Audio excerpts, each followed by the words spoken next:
کاش تو میرے حکموں کو سنتا۔ ہمارے لیے آج کی پہلی تلاوت اشعیاء نبی کا صحیفہ 48واں باب 17 سے 19 آیات مقدسہ۔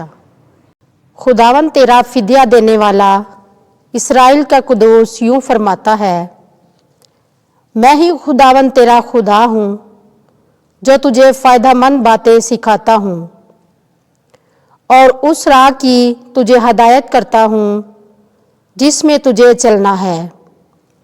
کاش کہ تو میرے حکموں کا شنوا ہوتا، تو تیری سلامتی دریا کی طرح، تیری راست بازی سمندر کی موجوں کی مانند ہوتی، اور تیری نسل ریت کی مانند اور تیری صلب کی اولاد اس کے زروں کی طرح ہوتی، اور اس کا نام میرے سامنے سے نہ کاٹا جائے گا اور نہ نابود ہوگا۔ پاک کلام کے پڑھے اور سنے جانے پر خدا کی برکت ہو۔ زبور 1 جماعتی جواب۔ اے خداوند، جو تیری پیروی کرے گا وہ زندگی کا نور پائے گا۔ مبارک ہے وہ آدمی جو شریروں کی اصلاح پر نہیں چلتا اور خطا کاروں کی راہ میں قدم نہیں رکھتا اور نہ ٹھٹا بازوں کی مجلس ہی میں بیٹھتا ہے، بلکہ جس کی مسرت خداوند کی شریعت میں ہے اور جو دن رات اسی کی شریعت پر دھیان لگاتا ہے۔ جماعتی جواب۔ اے خداوند، جو تیری پیروی کرے گا وہ زندگی کا نور پائے گا۔ وہ اس درخت کی مانند ہے جو پانی کی نہروں کے پاس لگایا گیا ہے، جو اپنے وقت پر پھل دیتا ہے، جس کے پتے نہیں مرجھاتے، جو کچھ وہ کرتا ہے کامیاب ہوتا ہے۔ جماعتی جواب۔ اے خداوند، جو تیری پیروی کرے گا وہ زندگی کا نور پائے گا۔ شریر ایسے نہیں، ہرگز ایسے نہیں، بلکہ وہ بھوسے کی مانند ہے جسے ہوا اڑا لے جاتی ہے۔ اس لیے شریر عدالت میں قائم نہ رہیں گے اور نہ خطا کار صادقوں کی جماعت ہی میں، کیونکہ خداوند صادقوں کی راہ پہچانتا ہے، پر شریروں کی راہ نابود ہو جائے گی۔ جماعتی جواب۔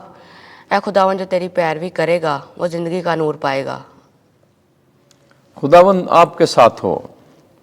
انجیل مقدس متی کے مطابق اے خداوند تیری تمجید ہو۔ 11واں باب 16ویں سے 19ویں آیت۔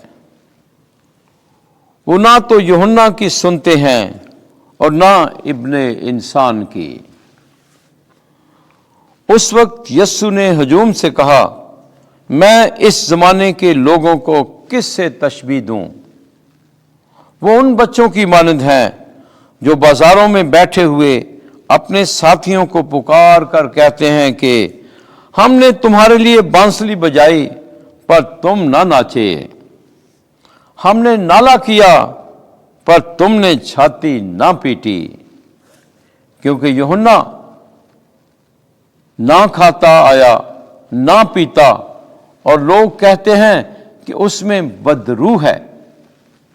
ابن انسان کھاتا پیتا آیا اور لوگ کہتے ہیں کہ دیکھو کھاؤ اور شرابی، محصلوں اور گناہ گاروں کا یار، مگر حکمت اپنے کاموں سے راست ٹھہرتی ہے۔ انجیل مقدس کے وسیلے سے ہمارے گناہ معاف کیے جائیں۔ اے مسیح تیری ستائش ہو۔